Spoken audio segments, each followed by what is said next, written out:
this item? No. We know it is. Bring it up on a future agenda. Okay, Gabe, if nobody else has any more discussion with you, I believe that's what we needed you for, sir. All right. Thank you, sir. Thank you. Thanks, Dave. Bye. Thank you, guys.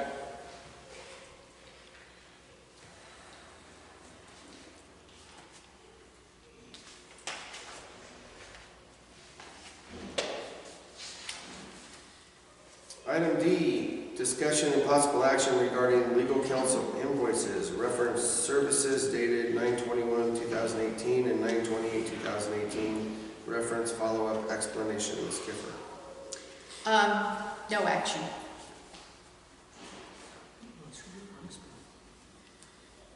E, discussion and possible action regarding LMRFD's legal counsel invoice, reference review of statement 48/344. Ms. Kiffer.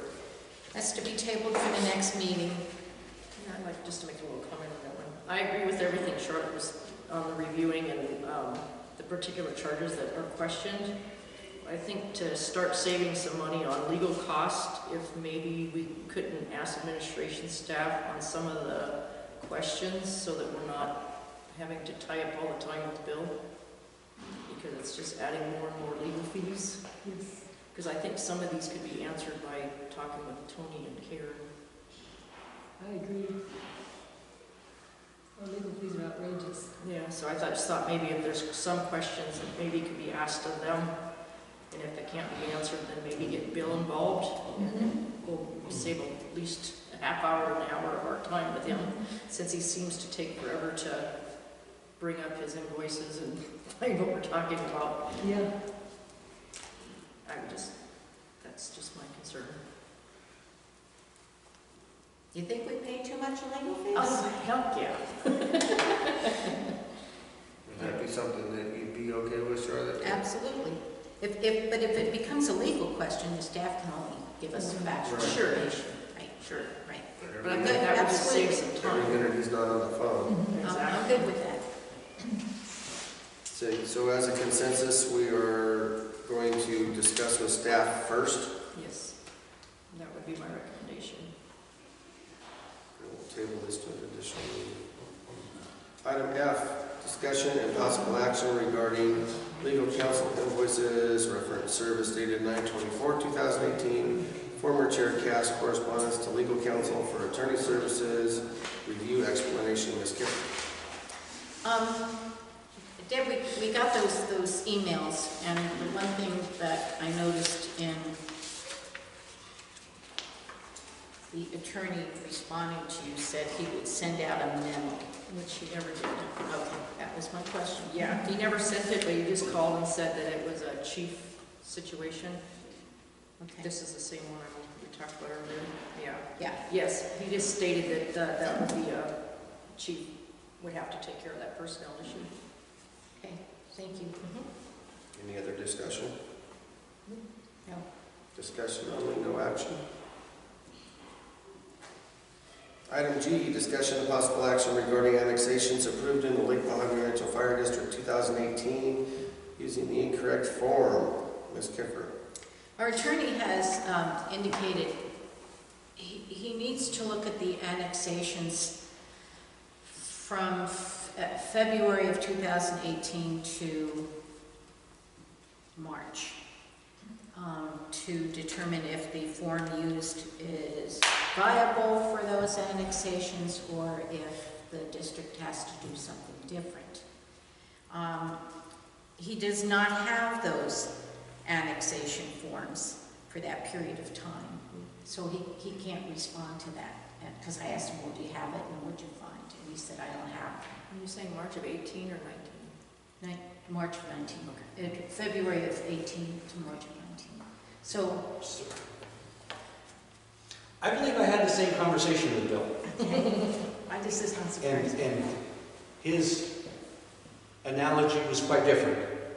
As I had discussed last month, the annexation form, and I believe the word incorrect annexation form, I believe that is an error.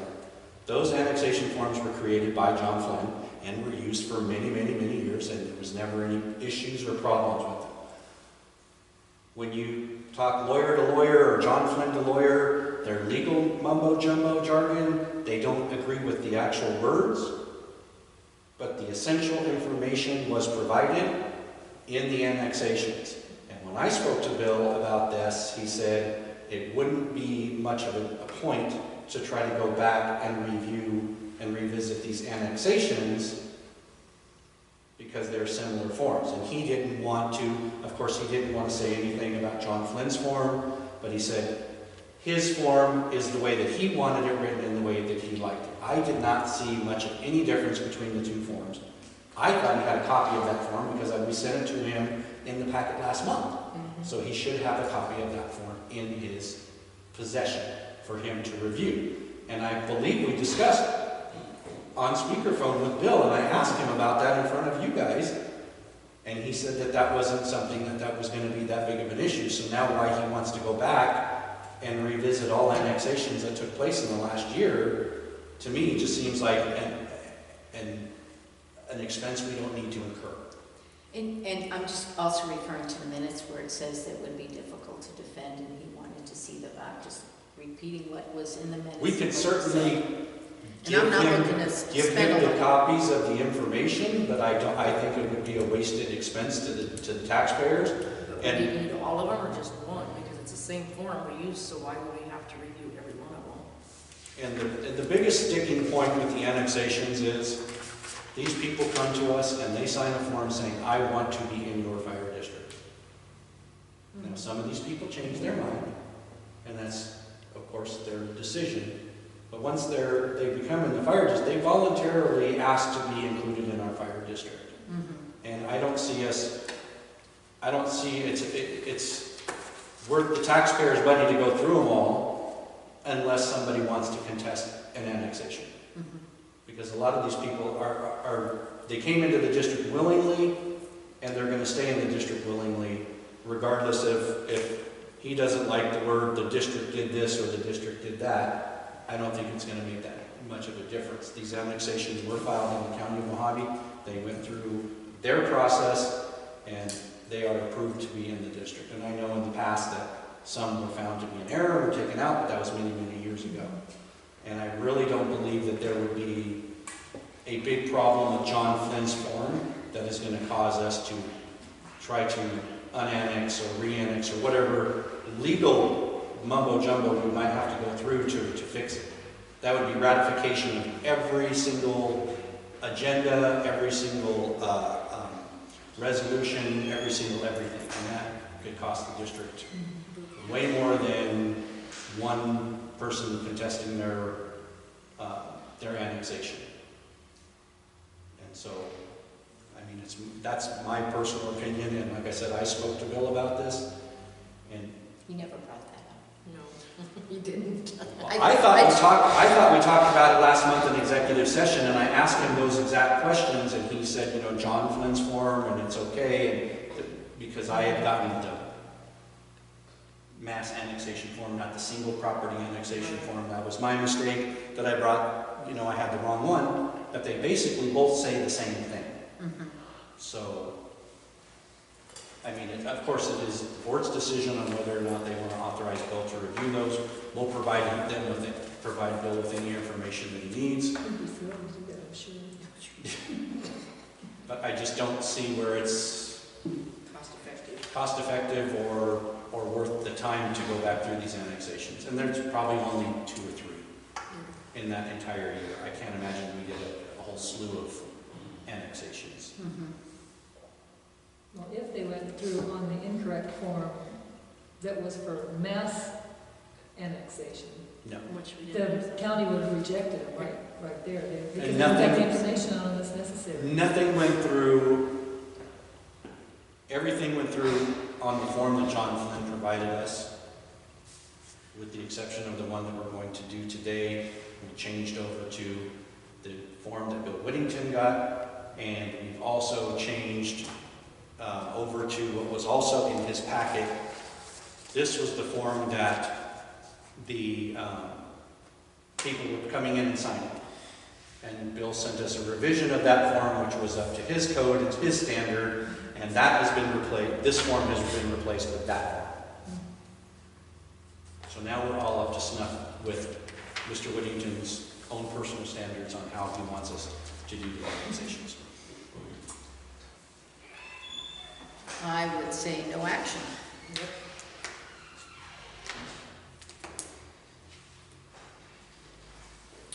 Item H, discussion of possible action regarding Mr. Sherwood's correspondence reference annexation. Ms. Keffer. It's up to Mr. Sherwood if he wants to leave the district. He has to petition and get 51% of the LMRFD district folks who are in the district to go along with redistricting, because that's what he's asking. So it's up to Mr. Sherwood to do that. Right. And so no action.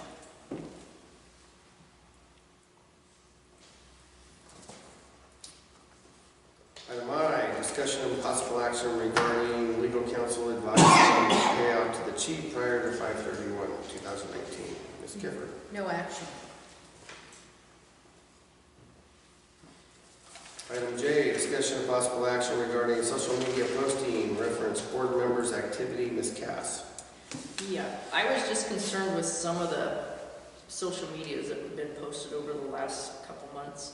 I would like to see us have Karen come up with a new draft of our social media policy for the bylaws that would outline what should or should not be being done out on the social media. I don't like the idea that somebody else can speak for me out there. That's just my personal opinion. I'm not on it myself for that very reason, because I don't post anything on it. I would like to, because we did have this almost a year ago now on our bylaws for the social media, and it was, there was basically, you guys didn't agree with what was written in it, so I would like Karen to create a new social media bylaw for the board to take care of the social media issues. Is that a motion? You know, I guess I can make it. I'd like to make a motion that Karen create a new social media bylaws for the board to deal with the board members and social media. And staff? And staff, yes, I agree, staff needs to apply to staff also. But it wouldn't be bylaws, that would be a procedure for them. That would be a social media policy for staff, and then a bylaw Correct, for the board. correct. I second that. We have a motion and a second. All those in favor? Aye. Aye. Aye. Motion passed. Item K, discussion possible action regarding executive session. Item G, held 2/25/19, review information. Ms. Cass. I'm just gonna put no action on that one, because we really didn't discuss it. No action. Item J. L, excuse me, L. I was going to say, wait a minute. I got lost. It's my eyes, man. Discussion of possible action regarding interim fire chief position. Reference announcement of open position, reference outline parameters for position. Ms. Kiffer, Ms. Cass. Do we have, I know we have on here, review the chief's email regarding retirement. I don't know what that is, so it's just nice. That's on here somewhere, I see. Q? Somewhere down there. I think it's Yes, Q, it is. because there's no point in talking about anything until we accept his email of retirement. Oh, that's true. Okay, well, let's put a hold on item L then. Then let's go to item Q. Discussion of possible action regarding LMRFD Board of Directors acceptance of Chief's March 1st, 2019 email of resignation to retire. I would make a motion that we accept the Chief's resignation. I would like that to be worded as retirement, not resignation. Okay. to accept his retirement. I'll second that. I have a motion and a second. All those in favor? Aye. Aye. Mine's an A. Ellen? I second it, I'm sorry.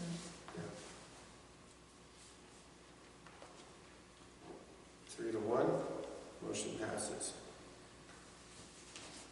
Okay, back to Al. Discussion of possible action regarding interim fire chief position, preference announcement of open position, reference outline parameters for position.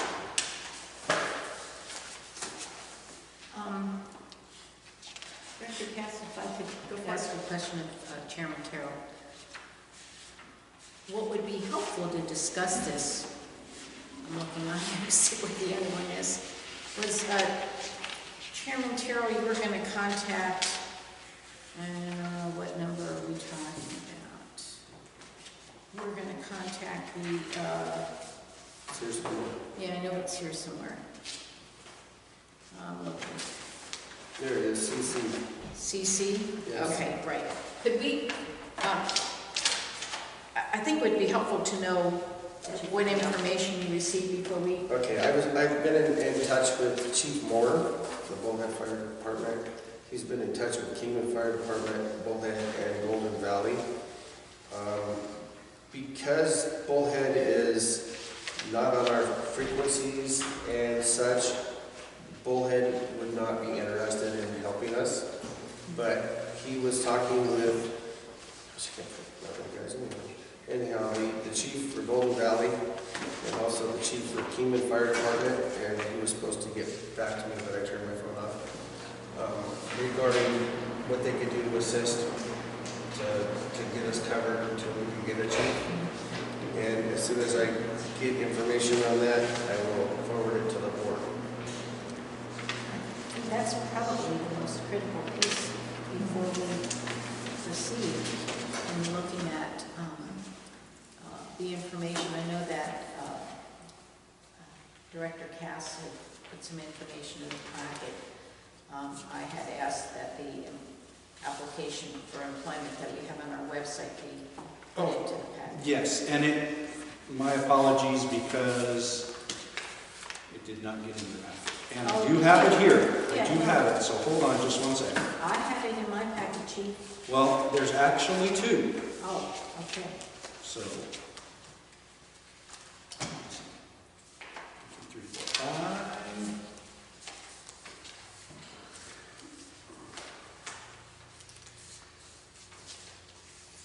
I'm trying to make, these should be one. I'm going to take one.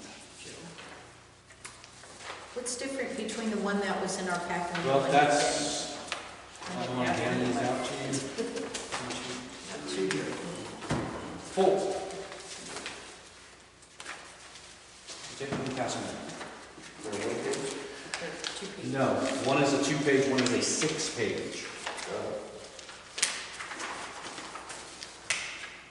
So if you look at the two, oh, I'm sorry.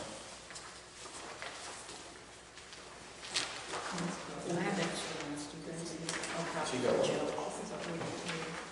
You should have a 6-page application and a 2-page application. The 6-page application has a big dark line right down the middle of it. Right. Okay. So these are the two applications that I found in the office. Going through employment packets, I noticed that there was 2 different applications. I believe the one that you were referring to, Ms. Kiffer, was a 6-page application, and then one of the lines that actually had an ACFED in there Yes, I know. as well. Yes. So it would be up to you guys as far as what application you would want to use for the chief's position. Just for the basic positions that I have done, the 2-page application has sufficed because when I bring these people on, they submit a resume, they submit all of their applicable certificates, transcripts, etc., etc. The 6-page application seems to get a little bit, more in depth and more wordy. These are all questions that you're going to ask when you put out your application, that they must have an Arizona valid driver's license or must be able to get one.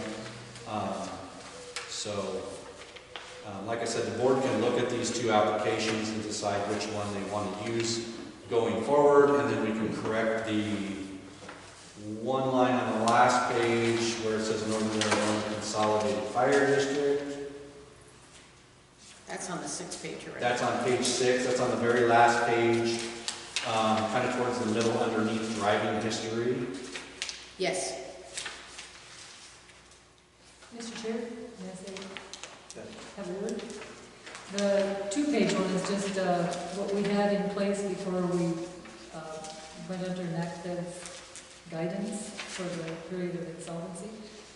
We found that one to be a much more comprehensive application, and personally I would rather use the 6th page, the more comprehensive one, going forward for everybody. I'd like to eliminate this 2-page altogether, because that's been in force since about 1994, at least that I know of.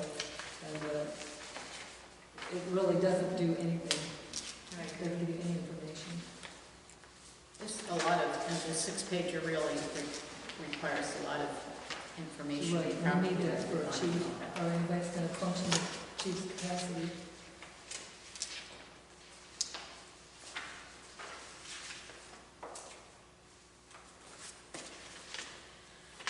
Yeah, I think especially for the chief position. So make there a motion? Okay, I'll make a motion that we accept the 6-page application as our permanent and official application for all positions going forward with the fire, with LMRFD. I believe that's the one that's posted on the website too, isn't it, Chief?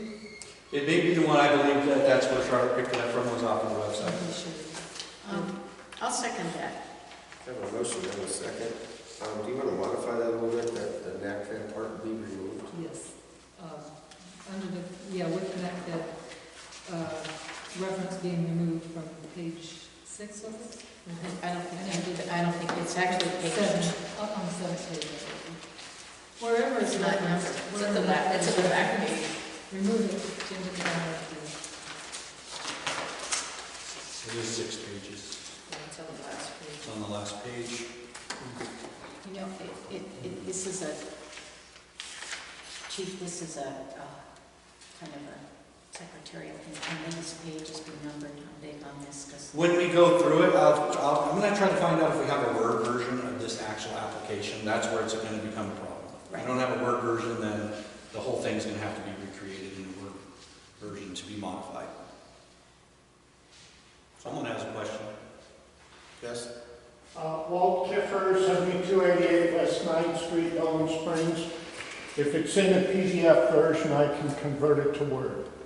And when you convert it to Word, it turns into, a lot of it turns Sometimes into yes, jargon, sometimes mumbo no, jumbo. but you can cut and paste the main points. Sometimes it's easier just to recreate it than it is to try to take it from PDF to Word. Chair, Mr. Chair? Actually, you can do in PDF, you can do fill and sign, and you can actually put those little numbers on each page individually. So you can do it in PDF also. That would, and then eliminate need to recreate the whole thing. We have a motion and a second on the floor to accept the 6-page application, removing the reference to NACFED. All those in favor? Aye. All those opposed? Passes. No adopted. Okay, back to, and I feel we're at, I understand you don't have the information. We're still ill? Yeah, we are. Wait, is that right?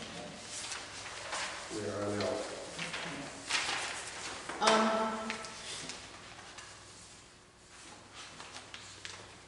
Board member Cass provided us with, I put the application in. I also pulled from the old bylaws, unless there's a more current description of the fire chief job description. That's what I had copied and asked the administrative assistant to put in the packet.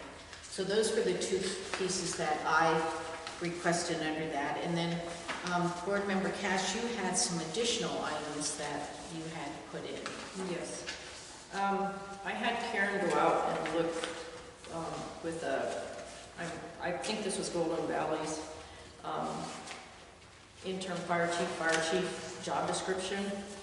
So this is probably a pretty current one, because I know they've just gone through this not too long ago on the requirements of a fire chief.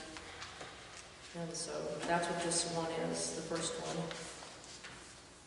And then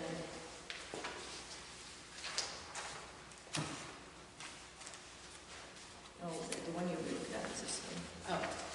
Oh, okay, this one, Yes. And that's probably the one I had a duplicate of, you probably don't have one. What don't, I don't think he has the job description, the one I had a duplicate the of. position summary? Yes, You do not have that one? I don't think, he doesn't have, We have that's, the job description, well, I don't have that. this is the one he The doesn't position have. summary? Because we had an extra one somewhere, I Yeah. mixed up. Go ahead, explain I had it. an extra one in mind, and I thought, oh, am I reading this wrong, or, so. Okay. You can have that. And then there's inviting applications for interim fire chief and fire chief. That's just another, like an overview of what you would, this is what you would use for like the advertising for our position. And then of course you got your supplemental questionnaire that you would ask the applicants. And these were just samples, recommendations for me.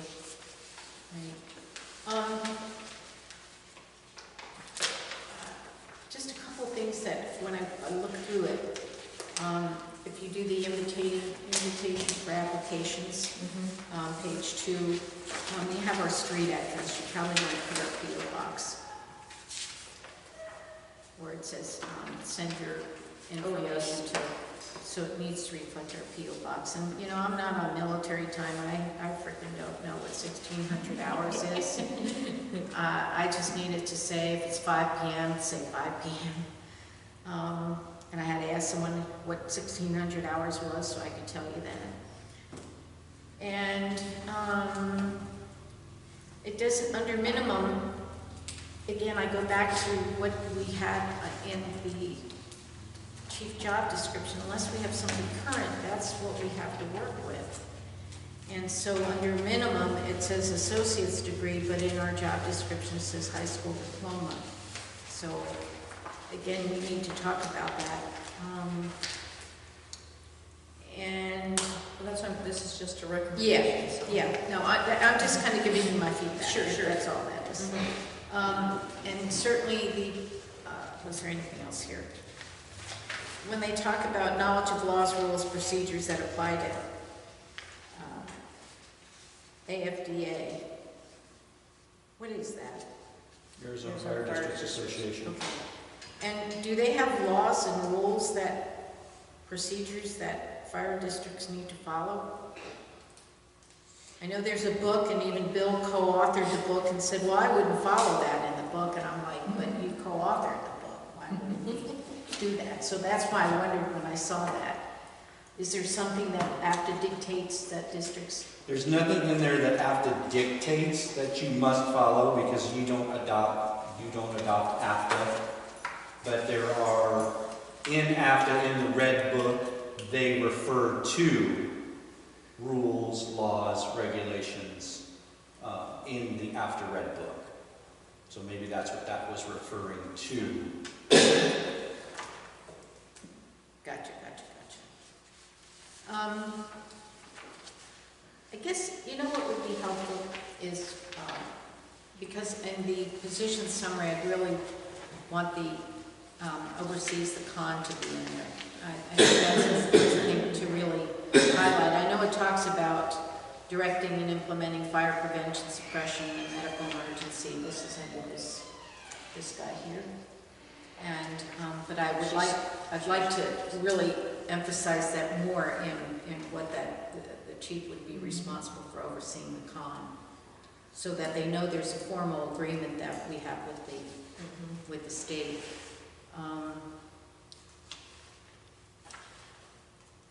would like to talk about,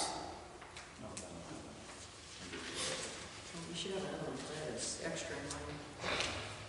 yeah, what, don't find it? I'd like to talk about what our respective visions look like in terms of accomplishing this task. And then kind of see how we want to move. Part of the problem is we don't have the information unless we stop, and Director Terrell can check his phone to see if there's an answer, and then proceed again. We're not using your phone for... You can still check. Oh, okay. I don't have a message. Okay. That information will be helpful because one of the things that we were finding out was if those fire districts would be willing to do an intergovernmental agreement about services that they could provide to our district, which would include the services of a chief. Not having that, if they say, heck no, we don't want to do it, now we need to look at, okay, what's going to be our strategy for filling the position? Are we looking to fill the position temporarily to keep things moving along? How in depth of a search do we want to do? And if so, it's going to take some time.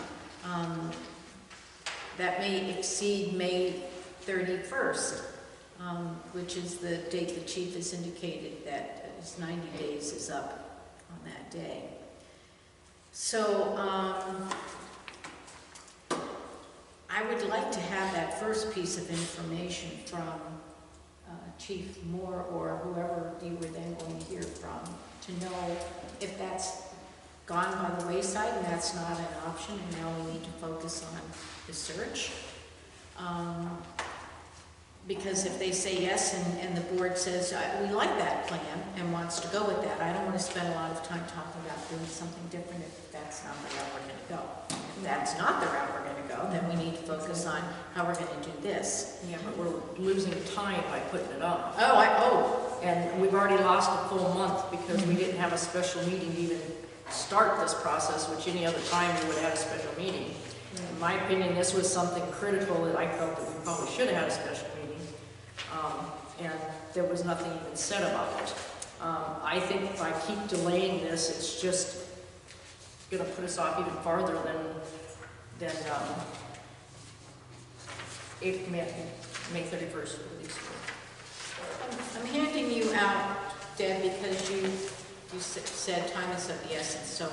Yeah, it is. I thought, no, and I'm not denying that, but I thought it would be very helpful to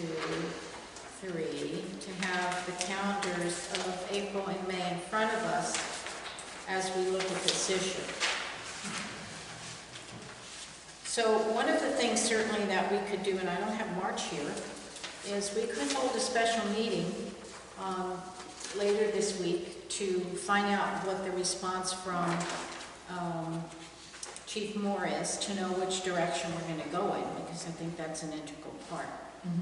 And then at that meeting, we can determine if they're putting out their proposal for an agreement. We can look at that, decide, yes, we want to do it, no, we don't want to do it. And at that point in time, we can then shift into gear and get going on this. I am not opposed to looking at an interim chief while we do a thorough search. That's just my opinion. And I'd like to hear from the other board members. I did not contact Mr. Flynn. It's been a process getting a hold of Mr. Chief Moore because you call him and he's always busy, and then it's, I'll call you next week, and then it's 2 weeks later. And, I can contact Mr. Flynn this week if you guys want to set up a special meeting at the end of this week. I know when I talked to John back when we were just doing it, questioning all this contracting stuff, he pretty much stated that it'd be just like when he took over when we went and saw it, if he took it over. So we'd be paying out buku money if he took, because that's what he does. He doesn't just do it like if Kingman took it over or helped us out or Golden Valley or whatever. So if John does it, it's going to be not cheap. from what I got from him when We can't afford to pay John Flynn again like we paid him before. No, I mean, and we he had to at usually- that point, we had no choice, but we Right. can't afford that. Yeah, and he usually only deals with ones that are going insolvent anyways, and not just because we need assistance on covering administrative staff. Right. It would be helpful to know what avenues he has available to advertise, Right. if we go this route of advertising the position. That would be helpful to have that information. I'm not looking at his involvement to be Yeah, rehired. It has to do mainly with his contacts in the field. Right. and- Yeah, the Arizona Fire Association. Wouldn't I do just as well asking that same question to Chief Moore? Did you? Oh, you did. I'm asking that. Oh, sure, yeah, absolutely. Or even the Oh, Arizona Fire absolutely, Association. absolutely. John Flynn might have contacts that Chief Moore doesn't know about. Right. So Right. it would be good to contact you two. I seriously got it. Those two are pretty well. Mr. Chair, can I make a suggestion? Yes. In moving forward, I do agree with Director Cass as far, I think you should be attacking this on both fronts. Yeah, exactly. If you're going to look at an IGA, look at an IGA at the same time you're putting out. You can always vacate the application process in lieu of an IGA. I would reach out to the Arizona Fire Chiefs Association Right. or the Mohave County Fire Officers Association to assist you with the application process and the testing process, and see if either one of those organizations can and will help step in and help you with that. What do you mean by testing process, Chief? Well, you should have a formal testing process. You should have a board of fire chiefs or other people to help you out with picking your new fire chief. Yeah, I agree. When John Flynn did it, it was just John Flynn all by himself, and he took care of everything, but now you're a board. Rather than try to go out yourself, it's helpful to have professionals in your corner, 2 or 3 other fire chiefs from other fire districts or other fire authorities that can come in and help you go through the applicants, review the applications. They can even do oral boards. They can do tabletop exercises and everything like that, and then they can present their findings to you and say, hey, you had 10 guys show up, you had 10 guys test, and we recommend these 2, these 3, these 5, and I think it would be a great help. When you acknowledge that gentleman in the audience, who is that? Who? Steve. Oh, your Just the guy who works here. employee. You're the covering me today, right? Mhm. Yeah. I'm sorry, I don't know your name. Oh, sir. that's Dick Gardner. He's one of our firefighter paramedics. Hello, Dick. Thank you for being here today. Yeah, thank you. I can certainly see addressing it on both avenues. So I'm hearing fire chiefs finding schedules, doing interviews, coming back with recommendations. I'm hearing time. Yep. Because they're all busy people. So I come back to that issue of, do we have somebody in the interim until we complete that process? Because I don't want to push that process. And if we're looking for those folks with that expertise, and they all have different schedules, and when can they meet? Because I did notice in Director Cass, the part about the applications go to a third party for review, and then there's basically what I call a search committee. And I think Director Terrell, just so I can point out where that was. So like a 87. I know you do. It's on this one here, the invite applications. If you go to the second page, it says general questions may be directed to Karen Jackson. I would put administrative assistant so they know who she is. Yes. Completed application packets may be received by 5 p.m. on April 12th.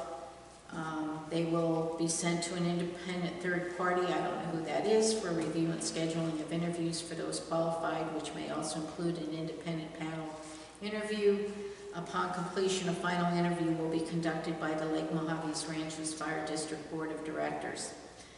The successful candidate shall be subject to a complete background investigation along with pre-employment physical examination, agility testing, drug screening, fingerprinting, criminal, and MVD background check. Incomplete applications will not be considered. Expected date of hire 6/1/2019. No phone calls, please. So they have to email her? yes, okay. She need to have the right email in there. It's LMRFD, not LRMFD. Like Mojave's Rancho Fire, LMRFD. She's got it right. LMRFD.org. I got LMR. LRM. I have LMRFD. My eyes might suck, but Oh, the first one. Oh, I'm looking at her, okay, so I was yeah. looking at this one. Yes, that is wrong. But why would they, do we want them to send it by email or mail to LMRFD? you know, it takes longer. It could be either or. So it's okay, so that has to be changed. LMRFD, okay.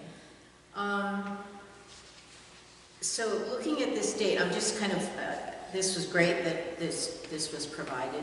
This is very helpful to go through this and decide how we want this to look. Is April 12th too soon if we're going to be searching and getting this advertised? Because, you know, look at April. Yeah, because we can start like the end of April for a, you know, a time frame, and it can always be edited to You still extend gotta it. go through the interview process before it ever comes to the board. And who sits on that search committee? I heard chiefs. Well, that's, yeah, I made a note here to ask the chief more about that, if that was something that He would be. him and all the chiefs that he knows would be willing to help us out with. Okay, that's a good question. So looking at the calendar that I gave you, the 12th is too soon, so when are we That's looking? all right. I'm good. So what's the date we want to give them that they have to complete their packets? Well, I don't see how that can even be put on there at this point. Until we find out? Well, we could put, open until filled, Yeah. because that's what we do with a lot of Oh, our certain okay. positions in the county. That's a better idea. Because, yeah, we're limiting, or we're restricting it too much, I think, on that part. Because this is gonna be a position, it's not gonna be easy to fill. Is that LMR, the one that's incorrect, at citylink.net, is that even an email we have? LMRFD at Sitlink down there, yes. Not city, or I'm not, Citlink, okay, we just have to change the from LRMFD to LMRFD, okay. Right. So open until filled. Looking at page 1, it's located in Dulles Springs, Meadview, seeking an organized denial leader position of interim chief, fire chief, blah, blah, blah, under district overview, provides fire and maintains a con. That's important to have that in there. So all of these, it can, because our job description's old, doesn't define all of these things. And it says preferred, so it's not required, but preferred. Although there is a problem down there later, it says minimum, it says all other preferred listed applies, so it's like the minimum then becomes, Right, the preferred becomes the minimum, so then it's required, right? yeah, So that shouldn't include that, all other preferred listed applies should be crossed out. yeah, I would agree. What do you all think? Which page are you on? I'm on page 1 of this invitation. This one. That one there. And what she's pointing out is, we're saying preferred, not basically implies not required, but down here it says minimum associate's degree, blah, blah, blah. And then all other preferred listed applies. So if we're saying it's preferred, this is saying at the very least you have to have that. So her suggestion is crossing off all other preferred listed. As far as the minimum. Right, under minimum. No, referring to our, What about high school diploma under minimum? That's in our job description. Yes. yes, What if you have So somebody, if you have an associate's degree, you have to have a high school diploma. you gotta start with that. Yeah. but at the very minimum, it's saying associate's degree, so are we But it's saying making- associate's degree or college in one of the following. Right, so are we saying if somebody just, you know, has a high school diploma, they've been in the field, but they haven't gotten an advanced degree, are we ruling them out? Well, I've been ruled out to be a librarian because I don't have my MLS, and I've I've been at my job for 25 years. Right, but, I have a question. yeah, If we're gonna rule that out, remember what we just talked about with the attorney regarding the difference between an interim chief and a permanent chief? The rules are different. Yeah, you said they were different. so are, I'm sorry. What I've seen happen in other application processes, if you ask them for a degree, you can say or equivalent with job experience, formal education, informal education, other trainings and everything, you combine that, and then if you say he doesn't have this formal degree, but he has all these other factors and all these other trainings and all these other things, that is an equivalent of.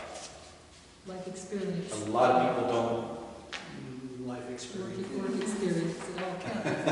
It adds up. But even if they don't have an associate's degree or a bachelor's degree, they might have the formal education that gives them 3/4 of the way, 7/8 of the way, et cetera, et cetera. I think some formal education, you can't just go off of life experience and work experience. Not altogether, no. Just because the guy's been in the field for 20 years, he could be the bare minimum, bare bones guy that's just been doing whatever it takes to get by for the last 20 years. Yeah, no That sense. doesn't give him the experience to take a position as a chief. But it's an option that can I like be, that wording. or equivalent, and then what you have to do is you have to scrutinize that work experience, the informal education, the formal education, the training, and you have to scrutinize that and make sure that that's going to meet the standard that you're looking for. So at the end of that, under minimum associate's degree, blah, blah, blah, public administration or other related field, or its equivalent. Equivalent, yes. Okay, so, will Karen be making these changes to Yes. this? Okay, so that needs to go in there. I see another little thing that should probably be addressed there, because under preferred, it says a bachelor's degree. You're on a different, Oh, I'm sorry, okay. I'm on the yeah, you're on the, qualifications, position summary.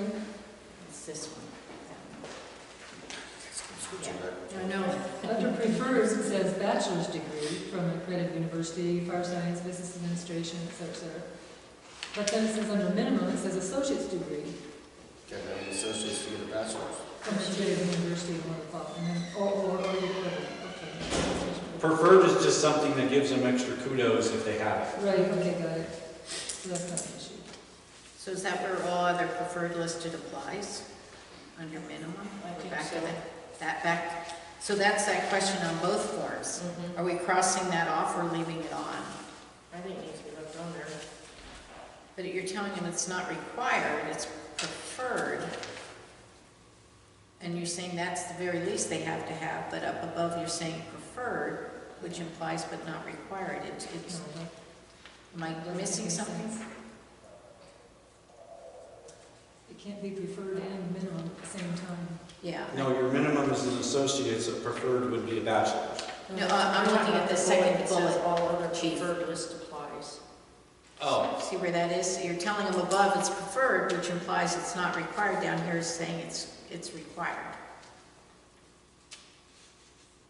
no, I don't like the way that's worded. The all other preferred listed applies? Yeah, Yeah, that should come off because you're asking, this is what we want. this is your minimum, and if you have above that, then you're great. If you prefer, we prefer that you have this, this, and this, and this, and this, but this is what our minimum requirements are. Okay, so it's just the education. The first bullet, associate's degree, and take that second bullet off. Well, in your minimum requirements, you should have your ICS 300, 400. A lot of these things pertain to your fire chief, your incident safety officer, your fire officer designation, knowledge of rules and laws. Now, your Arizona certified paramedic, considering that we do have a CON, considering that narcotics need to be obtained without sending crews, I think that's a high preference, or it could be a minimum I standard. think it needs to be minimum in our position. We need minimum. Because an EMT cannot go to the hospital and obtain narcotics from the hospital. And if you don't have a fire chief or somebody else that can do that, then you're taking a crew out of service and sending them to Kingman for narcotics. In the instance if they flew a patient out, they gave them narcotics. Now they're down narcotics. Now somebody has to go get those. Now in the past that's been me. I will go to Kingman before I come to work, I will go after I work, etc. on the weekends, whatever it takes, and then I will get those narcotics refilled. So under minimum, that second bullet, how would that read to you, Chief? I think under the minimum, you should say Arizona certified paramedic, So we need to put bullet. and you couldn't obtain it in 6 months anyway unless you paid like $24,000. So then we're, on under preferred where it has that Arizona certificate, shouldn't that be just moved down to minimum? Yes. That should be moved down to minimum. That's what I thought. So should. The ICS 300, 400 Should be moved down. should be moved down. Fire instructor is preferred. He doesn't have to be a fire instructor. They should have incident safety officer. They should have fire officer designation. I mean, there's a whole list of things that they should have in your bare minimum. So if we were to number the bullets under preferred, let me do that. So number 1 is that bachelor's degree. Number 2 is the 10-year, so full-time. Number 3 is the Arizona certified paramedic. Number 4 is the completion of ICS. And number 5 is knowledge of the laws. If we numbered them, then under here, under minimum, we're wanting 3 and 4. Right? We just said that. Yes. Yes. Want. I think 5 should be as part of that too, because they should have the knowledge of the rules, laws, and procedures. Well, you want to expand that too. They should also know human resource laws because they are the human resource. So do we add that human resource laws? Well, you can, but I thought that's what section means. But we can add HR laws or whatever you want to put in there.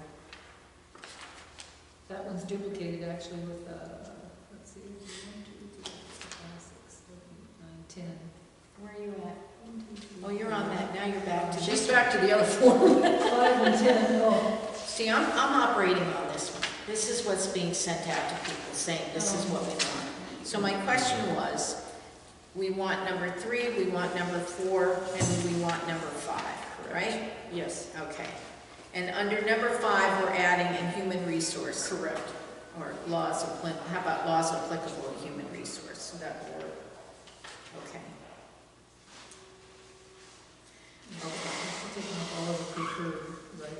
Where? Removing that off of this. We're taking that all other preferred and saying, under minimum, want numbers, I don't know how she'll word it, but we want number 3, 4, and 5 above. And I think there should be, under minimum, you should have a blank number of years, full-time fire EMS, including, I would say, 3 or more consecutive years as... That's what I was wondering, is if this one should have been moved down there too. Because it's under preferred right now. Right. There should be something in the minimum that, you know, They have to have so many 5 years in the fire service to become a fire chief. I don't think so. No. Personally, I think it should be more than that.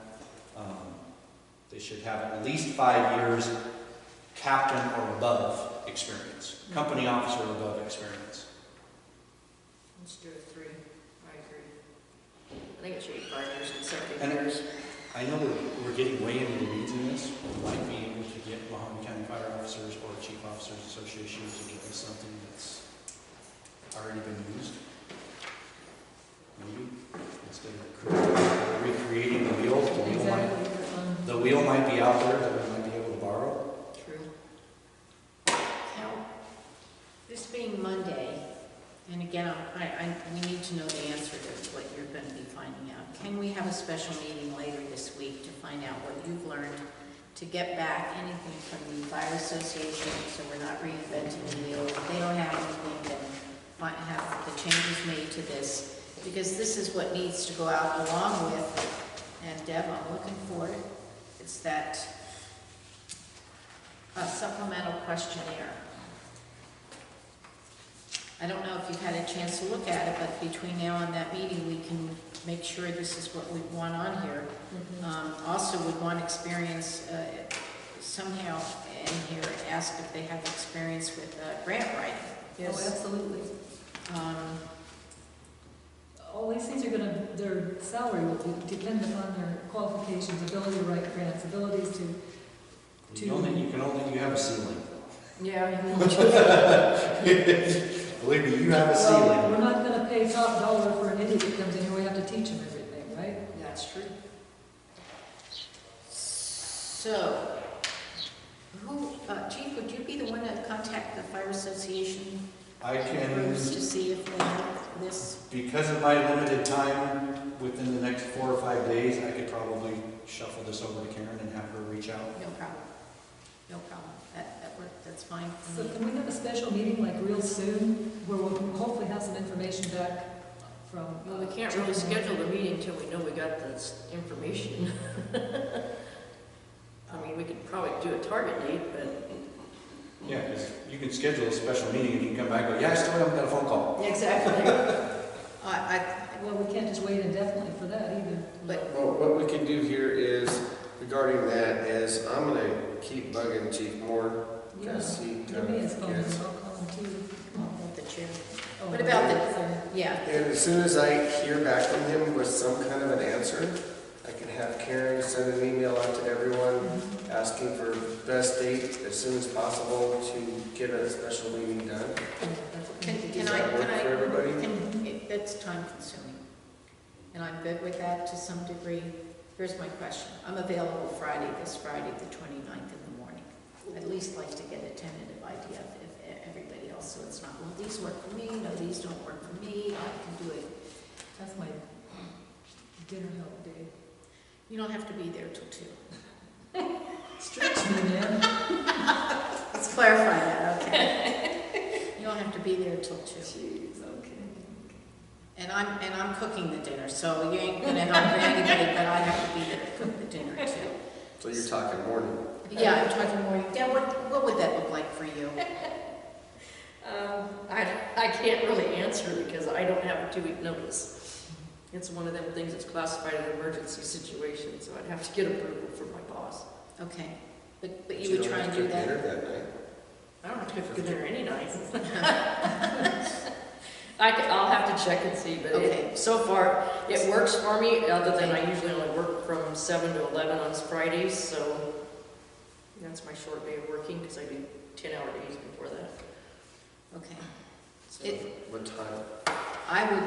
Is it possible, Deb, because I know that you're short day, to shift your hours to later in the day so you don't lose out on that, so they get the hours in? I'm looking at 9. I'm figuring it isn't going to take any more than a couple of hours for us to, yeah, we're looking at intergovernmental, no, we're not. Okay, now let's fine tune this and get this out. And I can try, that's all I Okay. can say. All right. As a- Like I said, I have to talk to him. 9 a.m. at the Dolan Chamber? Yeah. And Tentative on the, 29th, 29th, Chief.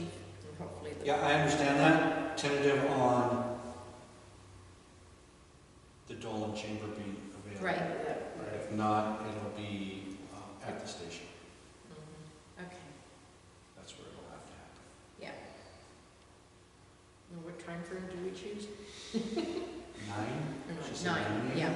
yeah, I thought she had, but yeah, for some reason it just went over my head. 9. That way we get this knocked out. Yeah, we need to do something. And in the meantime, if they're filling out the answer to supplemental questions, I would ask my board members to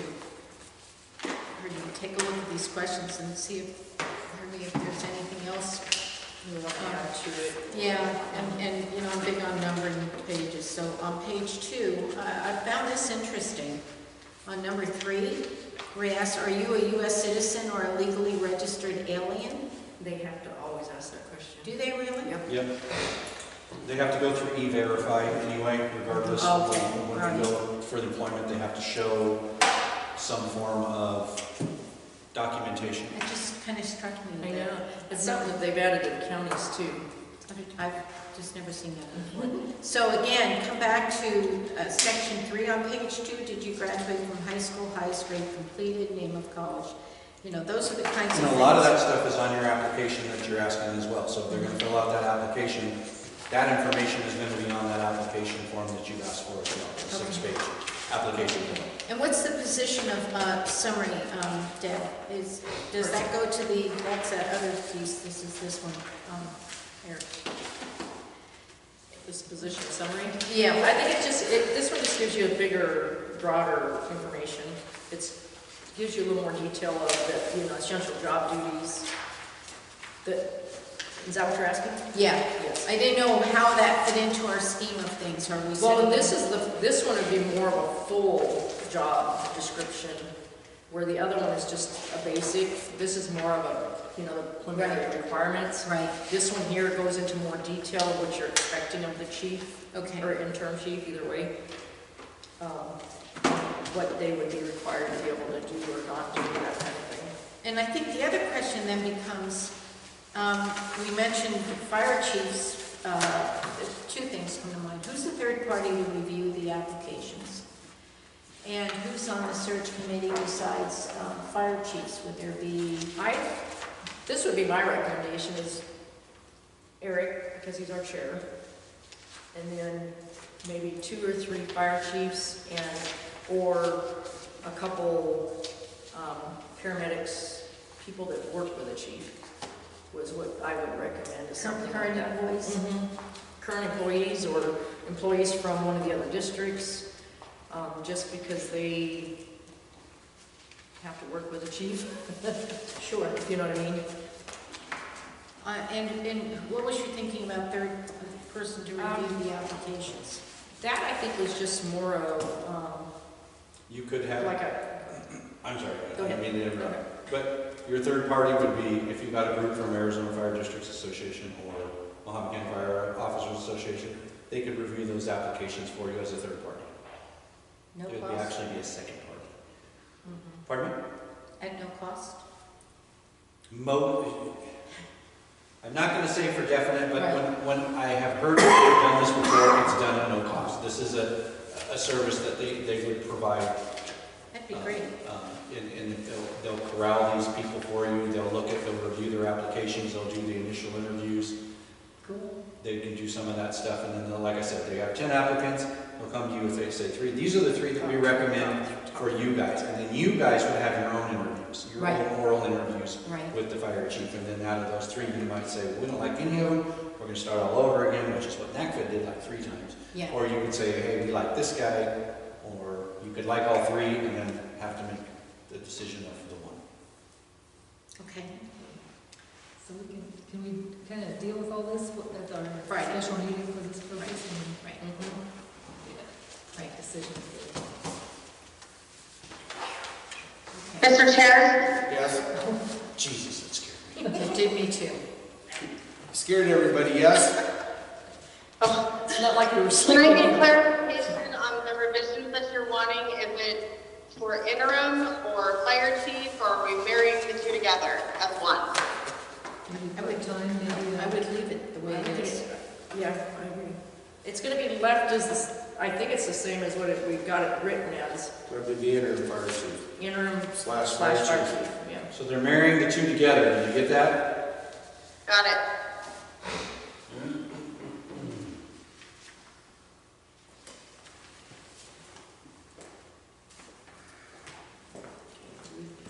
Finish with that one for right now. Yeah, Yeah. you need that horse enough. I Yeah, think we so. Okay, so we're And tabling that. Yeah. to do a special. So our special meeting.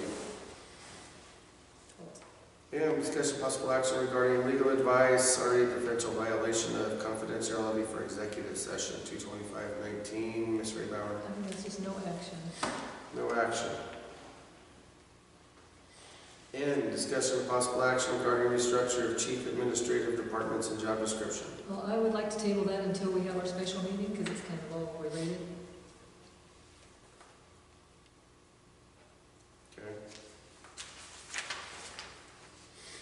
Oh, discussion of possible action regarding personnel matter, reference fire chief annual evaluation and self-evaluation reviews.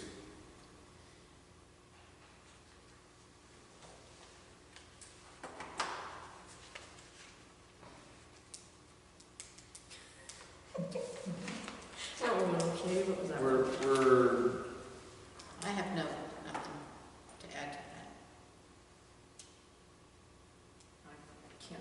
we've already beat that one over here, so. Okay. No action. So no action. P, discussion and possible action regarding administrative assistant referral for fit for duty evaluation and job duty, or job description, Ms. Kemper. The chief was getting us additional information. He contacted a group, they've not provided that to him. Could we put that on the special meeting on Let's Friday? put it on there just in case they get back to me. Yeah, because if they're the only game in town, I think we're gonna have to go with the only game in town, but let's see what chief comes up Okay, with. we're gonna Thank you, table Chief. it till our special meeting. Okay, we go to R, discussion and possible action regarding payroll discrepancy matter, reference update. There is no update. Do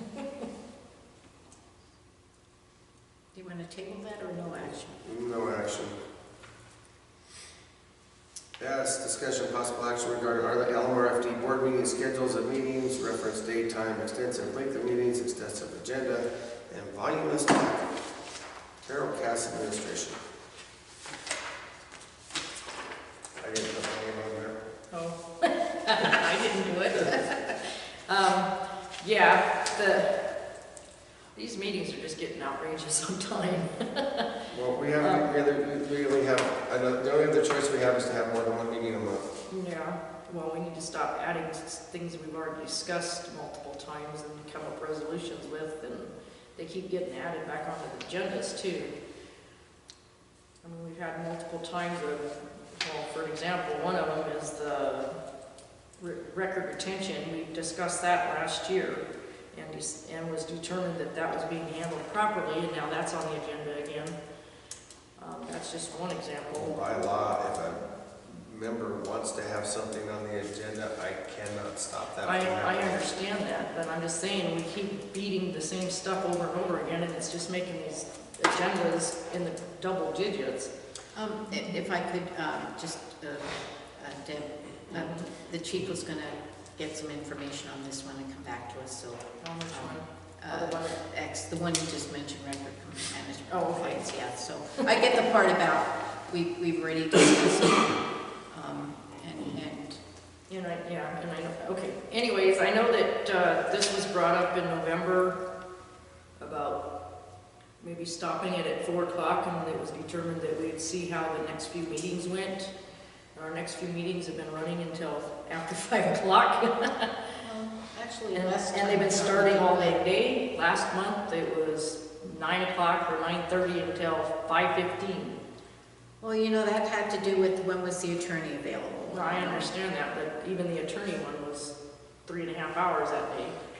So do you want to break these things up so that we have an executive session a separate day other than our regular meeting? I don't know. I guess we need to come up with some kind of recommendation, because If we have things we're going to discuss, we meet once a month, we either got to just suck it up and have late meetings or have 2 meetings. well, yeah.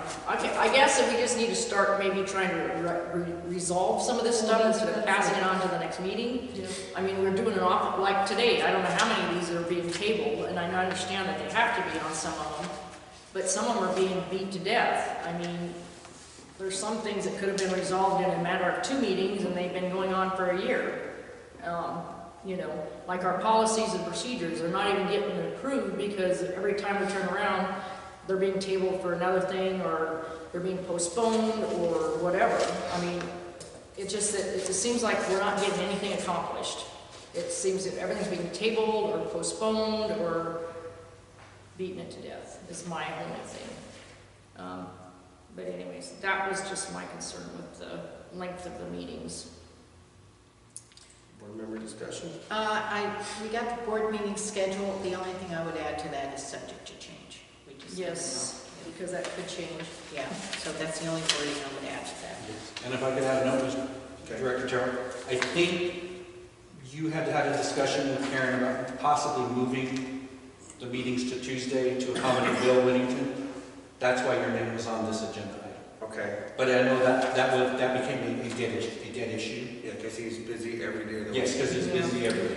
So, but just to clarify why your name was put on that item is because that was the original agenda item, was possibly discussing that. Okay. and then it was added on to, and I did throw this in there because this is the schedule for you guys. Right.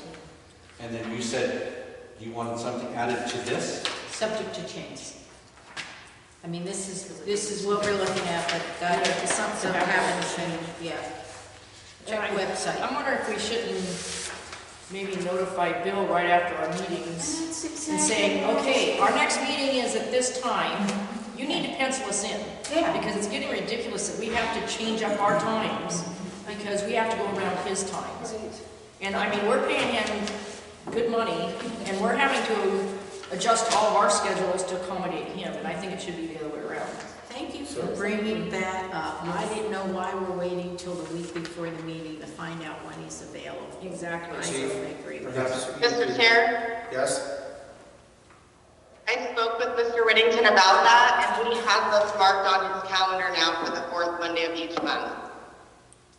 Okay. Is it gonna be at 9 o'clock in the morning?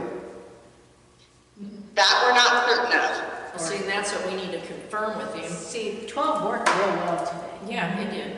I thought that went very well. So if we do like a 12 to 1:30 thing with him and then do a regular meeting, I agree. you know. Do we want to direct Karen to follow up with him as And make start sure he's time got of his 12 p.m. as the fourth Monday of every Yes. month as a standing date? I think so, I think so as well. Yes, I agree. unless we don't need him and Then we could just say, hey. say, cancel us. That's what I was gonna ask you, Chief, if you could direct her to do that. Did you copy that, Karen? 12:30 or 12? 12. 12. Okay. Well, I'm finished on my rant on that. Okay. Thank you.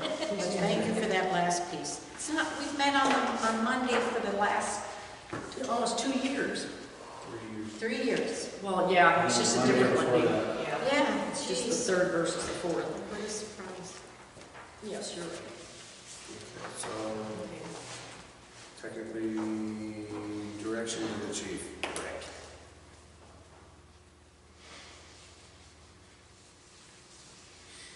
KT, discussion possible action regarding private investigator for EEOC matter, reference error, EEOC investigation, Ms. Rebauer.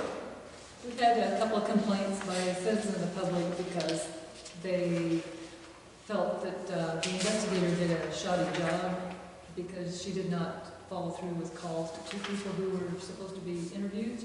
So I thought maybe we should have the attorney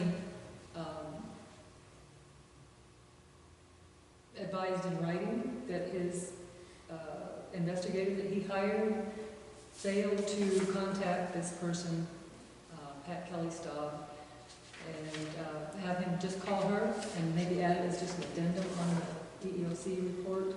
And addendum for what? Addendum She didn't call her? With her, no, with her statement. I've already talked to both of them, and they didn't, due to that it was already closed and the cost factor to add that back into it, they didn't feel that her comments were going to make a change in the report itself. Right. So when Bill and I talked about it, because he said that it really wouldn't have made a big difference to add her into that, let alone if you read the report, it doesn't say what I said, it doesn't say what Eric said, or it doesn't say what anybody said. Right. So nobody would know if she was in it anyways, but they didn't feel that it was gonna make that big of a difference in the outcome, because they basically didn't blame either or, they just said, yes, there's issues that need to be resolved.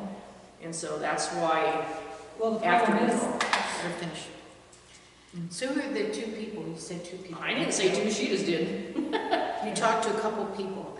I talked to Barry, and I talked to Bill. Okay, that's what I Okay. heard. Yeah, okay, I'm good. I don't know who Ellen's saying on 2, because I only know of Pat. well, Pat did, and then Theodora stood up last month at the last Well, meeting. Theodora wasn't even on the call list. No, but she was complaining that Oh, that Pat didn't okay. get her issue resolved. Right, yeah. And so I was just thinking, rather than have it appear that there's some kind of cover-up going on, people aren't being interviewed that were supposed to be interviewed. Yeah, I see what you're saying, but anyway, I'm just letting you know that they just felt that, Maybe they could issue a statement to that effect, maybe, a written statement that we can include somewhere to say, okay, it wouldn't have affected the bottom line anyway. But how do they know that without having to talk to that's them? what my point is, I didn't want to add more legal fees either. No, I don't want more legal fees either, but. But to do what you're wanting to do, it's gonna add legal fees to Bill, and it's gonna add more legal fees with, I know, well, I had to submit this because Sure. it's been complained to me twice now, and so I'm and they should be submitting. complaining to Eric, not you, since he's our It chair. was complained to us in general. But anyways, I would say I agree that maybe Bill could send out an email or something. I don't know if they're gonna add it to the EOC report, because that's done by a different department, but, Right. I mean, it could be asked, but I'm just saying, we're just adding more fees in. For him to do that, it's probably gonna cost us a couple $100 just to have him send us a letter. An email would cost $20, I think, right? Yeah, that's just telling, directing him to. Yeah. That's just directing him to do it, and then he'll spend another 4 Well, hours there's that. because. That's true, it takes him a long time to Exactly. put two words together, so. Exactly, so, I mean, that's what they told me when I had mentioned it, when it was brought to our attention. Okay. After the EOC report was done, I had contacted Bill and Barry, and both of them stated that they didn't feel that it was gonna change anything, because it didn't make it, the report itself did not state that Tony was in the wrong or Charlotte was in the wrong. It just stated, yes, there's an issue, it needs to be resolved. Right. And so that's why they didn't really feel that it was gonna make a change in the report. So if we just have that stated in the minutes, then that, It should, hopefully that will cover and resolve this you issue. would, hopefully, Okay. yeah. Well, But that's what they told me when I had talked to them about it, when it was brought to our attention. Not So that is saying no that, action? not to No say that action. Pat didn't have any viable thing to say, because I'm sure she did. But that's what they informed me of when I talked to them about it. Okay, no action on item T. Mhm. U, discussion possible action regarding mechanical status of the LMRFD brush truck, Ms. Bauer. I had heard that it was broke down again along the highway, just wondered if it was functional again, and I see that it is, so. that's- Yes, and that was the injector harness issue, and that was replaced. So it's fixed. Discussion. No action. V, discussion possible action regarding vehicle clause in the chief's contract, Ms. Bauer. Yes, That's really null and void at this point, isn't it? Because we'll do a new contract when we get new chief. well, depending on how long we drag it out, we could, Not long to drag out. and for future reference. Well, that's what I'm saying, that'll be something we could deal with when we do the contracting. Okay, if you want to do that, we can do that. I don't see a purpose even discussing this one Okay. because That's he's cool. leaving and. Yeah, it's nothing to add it to It'll save us a a few new minutes. contract Yeah, that we've already paid Bill umpteen jillion dollars. I know, to create. Exactly. If I could just make one comment for future, when you do look at this, you're gonna wanna contact your attorney, you're gonna wanna contact your insurance carrier about having a chief officer drive around in a civilian vehicle, for possible responding to emergencies, et cetera, et cetera. Because when this issue was brought up, some of the supporting documentation, with me driving my personal vehicle back and forth to the district, it doesn't reduce the liability to the district, it increases the liability to the district. And both the insurance carrier and your legal counsel will back that up. So just for future. we better get our fire chief in district then. But you can't force that issue either. By the new law that's coming. And that'll be a new law that you can't. Stuck between a rock and a hard place. Pretty much. So no action. No action. W, discussion possible action regarding review of clerical duties performed by the chief, Ms. Okay, I Bauer. don't want to go through all that today. On the table or no action? Oh, jeez, let's see. We need to do it. He'll be at the special meeting, right? Can we table that to the special meeting? Because that'll be part of that, actually. Okay, It's relative to that, I should say. table to the special meeting. Okay, now it's no longer a 2-hour meeting. Just to No let you longer a guys know. 2-hour movie. Dinner is going to be late. That's why I chuckled when you said it'll just be a 2-hour. That's what I'm saying, okay, Well, now if I it's no were longer a focusing 2-hour on meeting. the employment issue, yeah. Okay, X, A lot of things related. discussion and possible action regarding review LMRFD record destruction schedules for 17 and 18. Oh, Chief was gonna bring some information probably to that. What was I supposed to bring? You were going to check, you, as I recall, had mentioned that you had spoken to someone who said that records destruction form did not need to be Okay. completed. I had asked you. Yes, and we put a call into the state archives, and we have not heard back from the state archives on clarification of those specific questions as far as records compliance. As far as 2017 is concerned, we shouldn't be in any non-compliance up until the date that Ms. Bauer turned in her resignation. We should have been up to compliance on all of that. That was I would take 2000. responsibility from her end date moving forward, and we have a couple of reports to file with state archives that we could file to bring us up to compliance, but nobody's going to come and kick down our doors and arrest us for being in non-compliance. They'll give us a nice letter and tell us if there's anything they can do to help us get back into compliance, and they'll do whatever they can to help us, and we'll file the reports, and we'll be good as gold.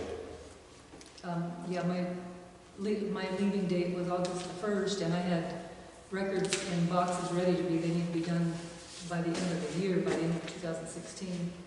And so there really should be one for 2016 also, end of 16, end of 17, and end of 18. Okay. But yeah, I have one for 2015 that I completed, 14 and 15 I completed. But there have been records. Oh yeah, I don't know what I'm thinking. So There I'm have thinking been 16 and 18. records destroyed in 2018, and there was no records destruction schedule filed with it. Right, we need to file the records destruction Destruction form? the records destruction form. Yes. Yes, and that's what I stated last month. And then we were waiting on, we had some questions, and Karen had some questions, and we put in a call to the Archives Division of Records Management down at the state, and we have not heard yet back with those answers. Okay, so there's a department, or Library of Archives has on their website, they have what constitutes a permanent record. Yes, we have all that. We have 365 pages of records compliance. Permanent records are records in which the retention period is listed as permanent. And it says, any and all permanent records shall be strictly processed, retained, maintained, and preserved. And policies and procedures fall under that category of permanent records. I think I included copies of this in the packet. You did, you're here. So, policies and procedures in the March 26, 18 minutes said that they were placed in a pile to be shredded, but there was no destruction report filed for that in 2018. When would you like to have from the chief the forms completed showing the records destruction? When? Because that has to take place before he goes. I think that's what you're, tell me if I'm wrong, I think what you're asking for is I want to see those records destruction forms Well, for 2016, 17, and 18. He's leaving in 2 months, so when do you want to see that information? Because only when you see it will confirm that indeed it's been done. well, I'm not sure it can be done after the fact, but at this point then, you need to contact the State Library of Archives and explain what records have been destroyed, and then ask them for guidance as to how to proceed, and they'll tell you what you need to do to get that all brought up to date. I have no idea what the process will be at that point. What was it, the State Library Archive? State Library of Archives. So are you wanting then from the chief information that he's contacted the State Library of Archives regarding those earlier years and what information you found out? Right, records that were destroyed during that period of time, what needs to be done to bring that up to date, to how to proceed is how they put it. When I contact the State Library of Archives, you have to contact them. If there's been records destroyed that shouldn't be destroyed, or that have been destroyed without being recorded as destroyed, you need to contact them in order to find out what to do, how to carry forward with that. correct the situation. So when would you want that information from the Well, chief? definitely before the chief leaves, because we are responsible, the board is responsible for these. But Next this- month? Is this At the April March, meeting? April? Yeah, we should be able to have that by the April meeting. They should be able to Okay. guide them, tell them how to do that and what to do.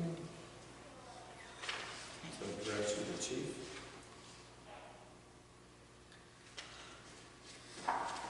Y, discussion and possible action regarding status of video system for recording board members, posting of audio recordings of board meetings on LMRFD website. Right on. Answered that question. And you know what, I'm gonna make a note that it wasn't on the SD card when we first started, so we lost part of the meeting, and that's my, Oh, working with the new camera, I didn't know it was on internal memory. So there is a gap, but it is recording, and yes, it's here. Okay, a Yes, I have set up a a, separate one for you. I didn't even turn it on. Anyway, I have set up a YouTube page for the LMRFD that can be used to upload the videos. I did try to upload the audio from last month, and it kept telling me to follow these steps to convert it to a video format so it can be uploaded to YouTube.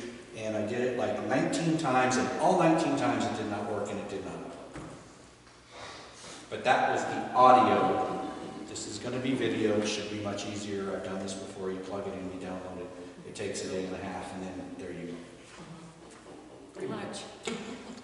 Is this something Chief just, I'm looking down the road, that the AA will do? Administrative assistant, your new fire chief, somebody can do it. Okay.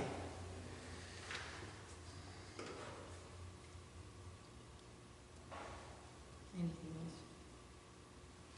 nope, good on that, thank you. So this will just be completed. Mm-hmm. Thank you, Chief. Yes, thank you. Z, discussion and possible action regarding board chair communication and correspondence with board members and staff. Ms. Cass. Yeah, we found out you're having issues with your email, is what you were saying. I guess if you continue to have those kind of issues, if there's any way that you, I don't know if you can text us or something. Also, the last week I was out of town and I That's was in what I a heard. place where I had horrible phone service and no internet. Yeah, because I started sending you emails like 4 days after the meeting, and I've heard nothing back from you in the whole month. So I was getting kind of peeved by last Friday. Call me. Well, Call me. I didn't realize you was having issues. The phone or text would probably work with the internet don't. So anyways, I guess if you're still having issues with the getting emails, or, well, you wouldn't even know if you're not getting them because you wouldn't, They're not there. they're not there. So, okay, I guess if you're just having internet issues, there's a way to let us know. Let Karen know and say, hey, send out an email to everybody and say, I'm having issues. Because like I said, I got pretty aggravated by Well, the, I know you did because when I just got to my emails like yesterday, I was like, oh, and I emailed you back. yes, I got them. So yes, so most of this was answered. Okay. No action. No action. No action. Double A, discussion of possible action regarding VIFIS covering cost of private investigator for EEOC matter. Ms. Kemper. I thought we did that one. That was the one you brought up into executive session? Yes, for Oh, legal yeah. advice. And it got voted on. It didn't get voted on. Oh, no, that was to move it into executive session. Yeah, voted on to move it into executive session, we discussed it in executive session. I was not present I'm in totally that executive confused. session. I'm going to make a recommendation that we get, what the heck was his name? Jeff, on the agenda so he can discuss that with us. I agree. I think remember Mark something. For Yeah, our, so- for our public, so they understand what we're doing. Yeah. The question, Mr. Chair, Yes? is that direction for the chief to give to me to contact him? directive, yes. Yes, that would be a directive to the chief to direct you to contact him. Okay, for the regular meeting, correct? Yes. Correct. Thank you. We wanted to know if our insurance would cover the cost of the private investigator that our attorney said we had to do a private investigation regarding an EEOC matter. And so in looking into that, we're finding out that the attorney assigned to the case said, well, gosh, they could have done that investigation and it would have been no cost to the district. So there's nothing in writing, and we want this attorney who had made that, who's been in touch with then Chair Cass, to be on the agenda to talk about that. If indeed he, in talking with the attorney, if Jeff, the attorney, had told our attorney, no, go ahead and proceed and continue to do your investigation as well as what we can do. We need to figure this out. That was a lot of money.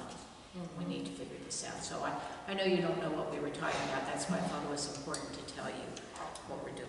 And if I can make the addition that we're still waiting on the underwriter to give us an answer on whether or not they will pay for the investigator that we hired under Bill Sturridge. Or Okay. that you hired under Bill Sturridge, Right. excuse me. Correct. So we're still waiting for that, that clarification on the discussion that we had. Okay, thank you. Any more discussion? Nope. Okay, direction to chief. That's starving, yes. Mm-hmm. I would eat all day today. BB, discussion of possible action regarding review of Gabriel Ashworth's invoice and payment. Did you make copies of those by any chance? I just put it with the check, the Which is on invoice. this pile? Yes, so the invoice is with the check, because I kind of took the assumption that you weren't getting it. No, I wasn't getting it. That's what I'm saying. So I got on to Karen, and I gave her the invoice number and the amount, and she wrote a check up for it, because they were wanting to know where their check was at, so. Okay, so why don't we have, if Karen, when she gets done with it, she can make some copies, we'll put it on next month's agenda so that everybody can see it. Okay. I guess my question is, we put a down payment, and are we getting that? Yes. Is it all calculated? Mhm. That's all I want. Yeah, and there's no descriptions of anything. It just, it's got like 3-4 little lines on it, and it shows that they tabbed this total, and then they deducted our 2,500, and, because the last one she sent us, right before I was no longer chair, they didn't include that 2,500. And so I emailed her back, I said, you forgot this, and she was, oh, I did, and so I told her, I thought she was gonna send me a new one, and she never did. And so then I ended up requesting another one, and that did. Okay, So we'll get you guys a Table. copy and thank you. we'll deal with it. Just want to make sure we got that correct. Yep, it's all taken care of, and we got the credit. Okay, item DD, discussion of possible action regarding Christine Baker's request for information, LMRFD policy for responding to requests for LMRFD information, Ms. Baker. Christine Baker had emailed the board and wanted specific information. And so since it came to the board, I wanted to know what happened with that and what, if any, policy do we have about requests for LMRFD information. In our packet, I received, Should be a records request form and the explanation of the records request. right. So, and I did see that the administrative assistant had on the 19th, we got our email came on February 25th, and the administrative assistant responded on the 19th of March about, I've noted your concerns. She put a link on there as to where it could be found, and we'll convey them to the chief. Oh, that's Ellen, forgive me. She's, Yes. well, but I think I read somewhere where the administrative assistant said, yeah, That we were in. we received your email, how can we help you? Yes. So that's what I wanted to know, and you included the policy, so no action. Just as a note, Ms. Baker has refused and failed to fill out the proper form to get her public records request. Ms. Baker has also made public records requests in the past, and through hours and hours and hours of research and printing and redacting information, and then was given the cost, and then she didn't want it anymore, and we were left with all that hours and hours of manpower that was not utilized because she just changed her request overnight. She has been told more than once, more than twice, if she wants a public record, she needs to fill out the form, and she needs to fill out the form properly, or we're not going to address the issue. She can't just call or email you guys and say, I want this and this and this. We have policy and a procedure that we follow. And at the bottom of the policy, public records for non-commercial purposes are provided 35 cents a page. For charges related to commercial requests, the charges shall include the following: a portion of the cost for obtaining the original. So there's some money that has to be paid up front before all the information is provided. That's I Yeah, think. and on the last time, she left a deposit with us, but it was like a fraction of what it was. And when it came out, it was like 200, all the records that she wanted was like $200 something, and she just couldn't handle that and didn't want it. Can you give a guesstimate to someone making a public record? We've looked at what you're wanting, this is how long it's If going it's to simple, yes, but if it's like when they're requesting 3 years of documentation, there's absolutely no way without doing research that I'm going to be able to tell you how many pages are going to be involved. Right. And it's not just the pages that comes into that. I mean, we charge by the page, but it's the hours of time that it takes to go through all that documentation. Sure. And we're more than happy to give it to anybody that requests it in accordance with the law, but, I mean, they have to be reasonable about doing it, Sure. so. Okay. Okay, double D was no action. Get off on that title. EE, discussion and possible action regarding resolution 2019-001, annexation into, whatever that. Okay, I lost my agenda. I was just gonna say, LMRFD Baxter Property Administration. Okay, so, so all I have hold is on, this. hold on. Yes, I know. Let me explain. Okay. You guys did not get, and for whatever reason why the copier did not copy all the pages, you got 2 pages. These is the complete packet. Okay, I just thought maybe we were. And I apologize for that, because all that was in the packet when I reviewed the packet was 2 pages, and there should be a lot more. I just thought maybe we were addressing something. As you can see, the cover page is from Bill Whittington, and this is Bill Whittington's form that he has provided to the district to use for single parcel annexation, as it says in parentheses at the top. This annexation has been on the table for quite some time. Mr. Baxter filled out this stuff in November of last year.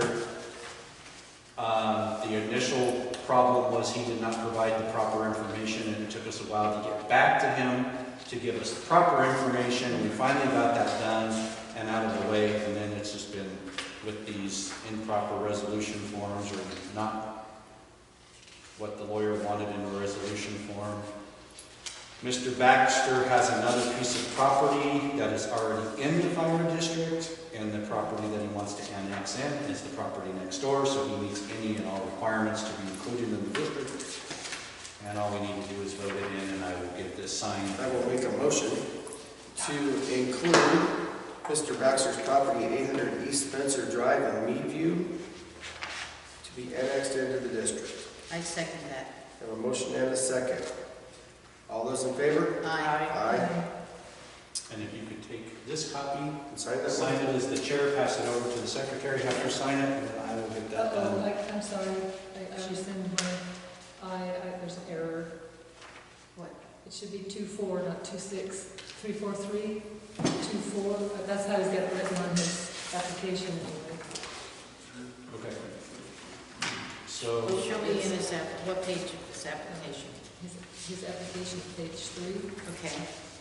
343-24096. But it says 26 up here instead of 24. Yeah, it should be 2-4.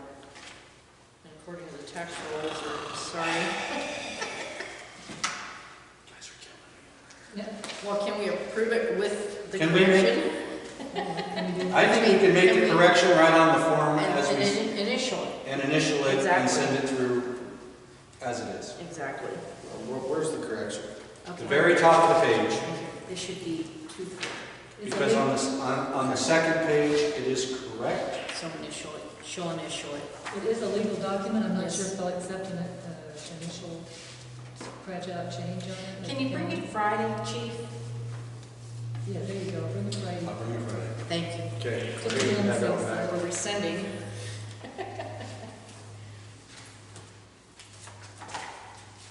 Can we rescind the motion? We're getting tired, so we rescind it. Yes. Almost done. Item F, discussion possible action regarding our LMRFD Station 42 status. Okay, so this was brought up at a call to the public by one of our taxpayers. Station 42 costs the district about $40 a month in electricity, and that is all that it costs the district. We did have the tank righted. Please don't ask me how that tank got tilted up on the side. I have no idea. There was no track marks, there was no cows, there was no footprints or anything in the area. That tank probably weighs better than 2 tons. So I had that tank righted by somebody with a crane. They brought it back down. I'm working on getting the weeds addressed. But like I said, this station costs us about $40 a month in electricity bills. It allows us to have extra storage.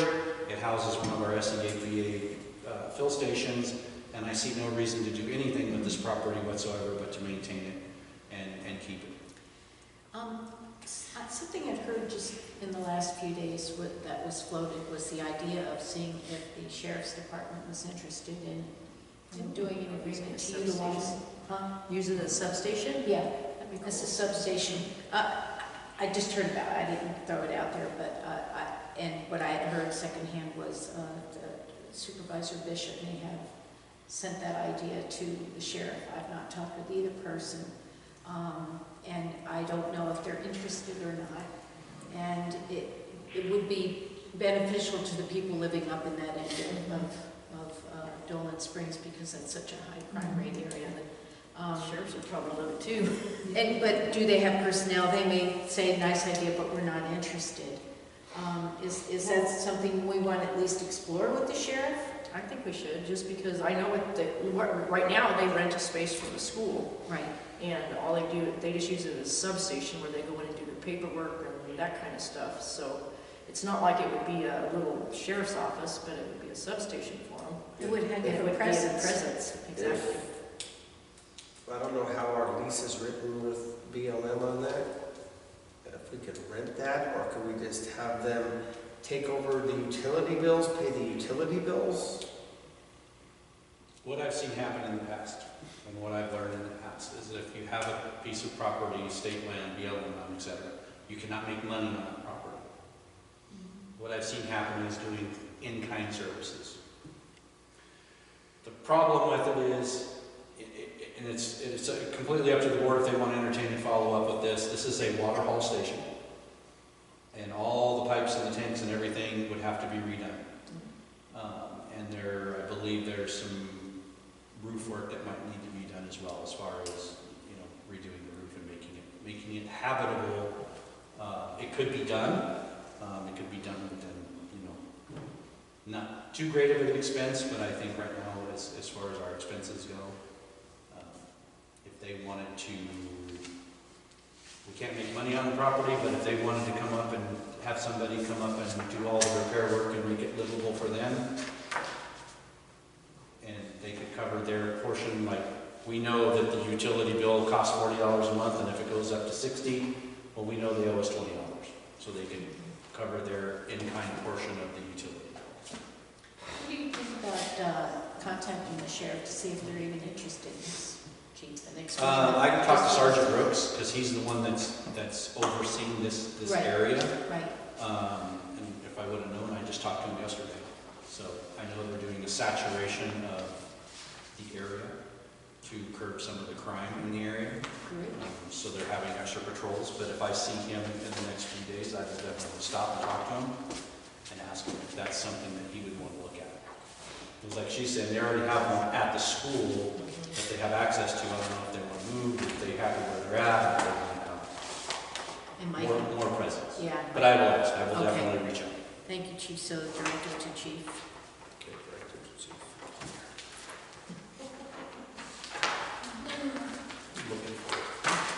GG, discussion of possible action regarding Chicago Title Company reference limited title search for LMRFD Station 41. So included in your packet was the limited title search from the title company that we paid the $100 to. Everything that I could read in there says that we own that property. Sure sounds that way to me. It also said that there was a map, and I didn't have a map. I thought that was the No, last I one. can't, No, there's no map with it. no map. There's no map? The contents page said map, and I was looking for a map. Oh, there is a map. Well, I will get you a map. Yeah, I was just wondering, because I used to do these all the time to work for I this. just looked at where it said 5 point something acres. Yeah. That's probably something that I was supposed to click on to download the map, or to upload the map. Right. So it's probably, yes. So I will get that out, I will email that out to the board. Make sure. Is this a normal thing that they use a petition instead of like a warranty deed, treasure deed, or quick claim deed, that kind of thing? Because this is kind of confusing when they have a patent number, and then, but of course, when I read it down here, it definitely sounds like that we were hereby does sell, grant, and convey to, unto. That sounds like they've sold it to us, but At auction, I saw the word auction in there. Did you see Everything that I was told and everything that I've known, everybody has always said that that is state or BLM property that we're sitting on. And then it says that we acquired this property in like 1980. yeah. So it's like, I don't know where all that rumor came from or why. It was a 10-acre parcel, now it's a 5-acre parcel. Well, I think it started out as a lease from the BLM.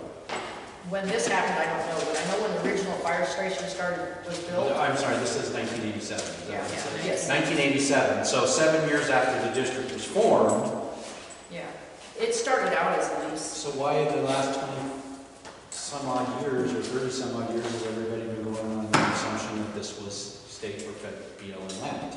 Probably because nobody was ever. That is what I was told when I started here, That's what I'm that's saying. exactly what it was. Nobody was ever informed of this? And will you send that on to Gabe so he can include that? in Yes, there? absolutely. Okay, so that's just direction. Right. Send that on. Information and direction. Okay, Yeah, yes, that's consideration of future agenda items. So we know we have several items that are going on Friday meeting. Yes. 29. So we will get those put on the Friday meeting agenda. And then whatever was tabled will automatically, that's tabled for the next regular session, will go on the next regular session. Right. Could we please put on there, January 28th, 19, executive minutes 3B? I found that in my folder and I'm like, I don't see in the minutes where we approved that. So 3B, 1/28/19, 3B, executive minutes. 128? Yes, Okay. What did I say? 128, 19. yeah. Executive 3B. 3B, minutes. right. And then I think, Mr. Parrish, why the decline in coverage in review would not be anything in the minutes that was tabled. And then I had CE, social media policy, Baxter.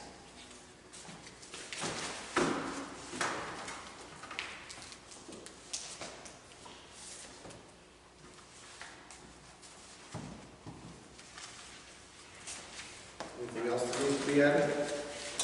Ellen?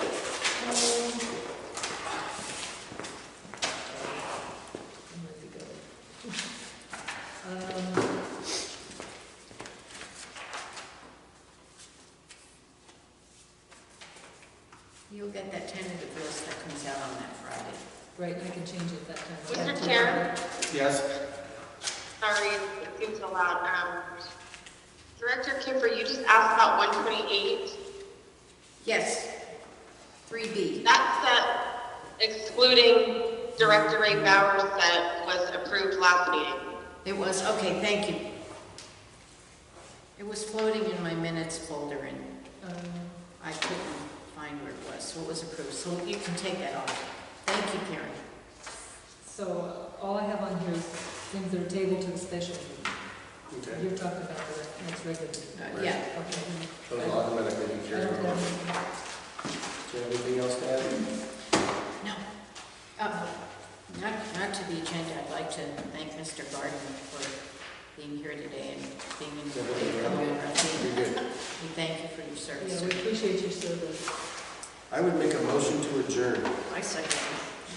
We should have a second to adjourn. All those in favor? Aye. Aye. State the time, please, sir. It is 4:28. Thank you for your vote. Thanks, Karen.